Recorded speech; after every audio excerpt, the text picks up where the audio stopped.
好似 OK，攞咗晒。好。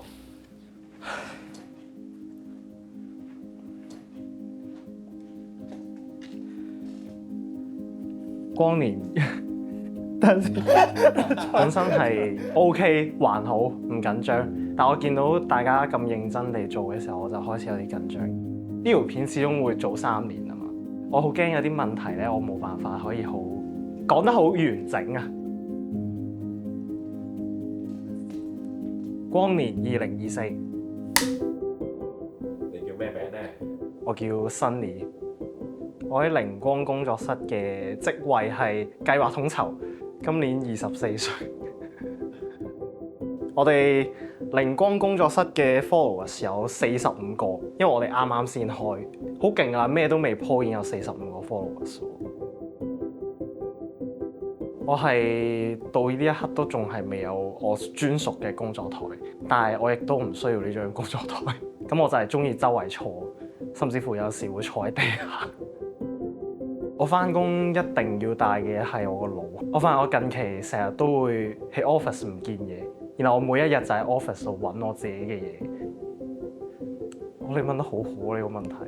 我以前係唔係咁嘅？大家覺得好攰嘅時候放 break 跟住玩。我想澄清翻，我真係唔係好得閒。其實我翻嚟係真係有做嘢。我翻工最唔中意做嘅係行政。我覺得有陣時呢啲係消磨人意志嘅嘢。我翻工係做緊啲乜嘢？因為以前就係我係傳訊助理咁樣，我個腦係攞嚟度橋，我個腦係攞嚟寫文。但係我而家可能做嘅嘢咧，就係諗好多嘢，要諗下可能係嚟緊創作系嘅培訓，究竟要做啲乜嘢？嗰啲嘢係可能一啲好長遠嘅嘢，或者係會影響緊之後每一個未來成個計劃嘅發展。我掙扎緊嘅嘢就係我每日翻工都要諗着咩衫。有一次咧，我就係着黑色背心啦。叫做有啲皺㗎，即係唔係嗰啲底衫背心咯，已經係帶咗呢2條鏈啦。老闆臨出去開會之前咧，佢就話：你唔好着得越嚟越 MK 得唔得啊？跟住我就話：我唔想同你講嘢。我係明嘅，我明老闆覺得我咁樣着，有機會啲人會覺得我唔似一個項目主任，似一個好普通嘅青年。我明嘅，但係有陣時我就會喺呢位覺得啊，係咪真係？我負起咗呢個工作身份，我就冇得着成咁咧。即係唔係應該睇我工作做啲乜嘢嘅咩？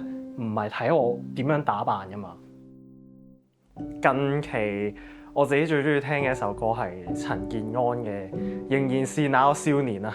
我自己好中意入邊一句歌詞就係一起衝到老，仍然要想得出就做。我覺得就好似我哋而家成個團隊或者我本人嘅狀態咁樣，就係。因為我哋好多人啦，都係啱啱畢業啦，或者本身係 I 仔啦，本身佢哋係做開創作。咁我哋做創作嘅人有陣時係好獨立噶嘛。咁但係而家要開呢個 project 嘅時候咧，就好似成日都要挑戰一啲我哋自己唔擅長嘅，即係可能成日都要落區做街站啊，又要同好多地區組織或者長者先做訪談啦。跟住我就覺得哇！我每一日都好似做緊一啲自己之前係唔擅長嘅嘢。我覺得呢一刻最癲係都係做創作系嘅招募，為期半年嘅計劃，但係我哋宣傳期只係得1個月。我覺得能夠喺呢一段時間招到30幾40個咁樣嘅青年，我覺得已經係一件好癲嘅事咯，對我嚟講。如果要用3個詞語形容靈光工作室咧，我會用創意啦、創作啦同埋創造呢3個字。創意就係一個腦入邊嘅意念，咁但係你唔去行動，你唔去實踐嘅話，咁永遠佢都唔會係一個創作。你要創作咗佢出嚟，先至有機會會創造到一啲嘅改變。我會好想知究竟3年之後呢個計劃可以做到啲咩效果出嚟？係咪真係對呢個社區會有改變？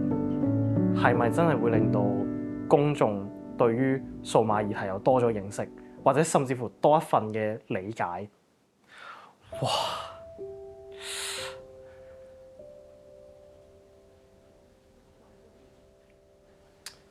三個詞係思考、空白同埋青春期。思考咧就係我覺得呢段時間係要諗好多嘢，不論係真係諗實在嘅工作做啲乜嘢。第二個咧就係真係思考人生，或者可能係諗點解我要做呢件事？我究竟想做啲乜嘢？點解我會最尾嗰個係青春期咧？因為我覺得咧，我而家嘅狀態有好似我自己讀中學嘅時候，會成日諗一啲問自己嘅問題。點解又會有空白咧？就係因為有好多時問完自己啲問題，梳理完之後，可能我到第二日咧，我又會問翻自己同樣嘅問題，但係個答案可能係唔同，又要重新再整理一次。我覺得咧係大壓力嘅。我覺得對呢刻嘅我嚟講，呢個 project 係重要嘅。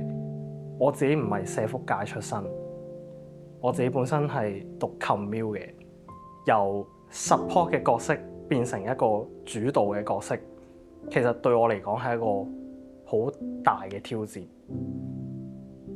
我可能自己有陣時都會質疑自己究竟係得定係唔得。咁今次呢個計劃其實某程度上就係我都會好想知究竟我其實係咪真係做得到呢樣嘢，又或者我係可以做到一個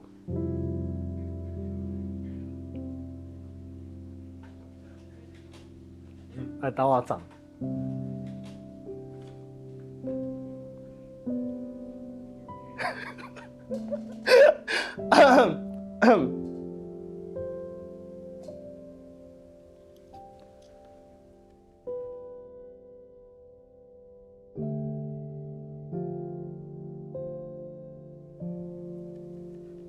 好，我覺得我一開始會好想做文字創作，或者係想做一個 support 嘅角色咧，係因為我覺得我最擅長嘅就係做文字創作。我好希望可以用我嘅文字可以得到人哋嘅讚賞。咁我覺得呢個角色咧，我已經完成咗呢個使命啦。因為去到後尾，我可能再創作落去嘅時候，咁你嘅文字功力大家已經見到啦。咁我就開始覺得咁有啲咩意義咧？即 I mean， 我仲可以追尋啲乜嘢咧？咁我話我當初唔中意做商業 marketing 咧，係因為我唔想做要包裝或者要特登將一啲其實自己都唔相信嘅嘢要講到好好，跟住要公眾都要認同或者用。我覺得今次呢一次嗰個角色轉變係一個契機，就係我可唔可以能夠將我嘅創作再去到另一個層次啊？即係唔係淨係 show 我自己嘅文筆有幾好，而係咪真係可以影響到人，或者影響到一個社區？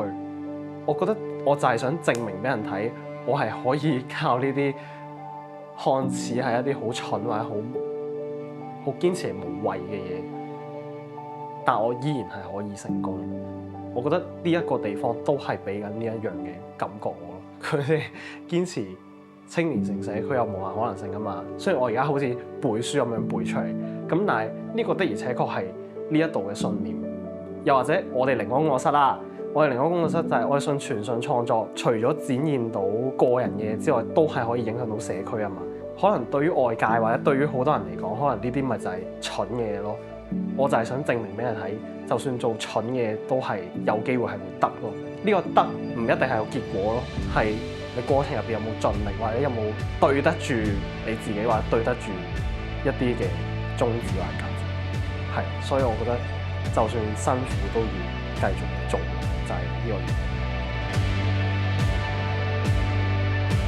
我想同2025年嘅自己講就係，記住挺直腰骨企好，唔好太快將少年嘅自己殺死。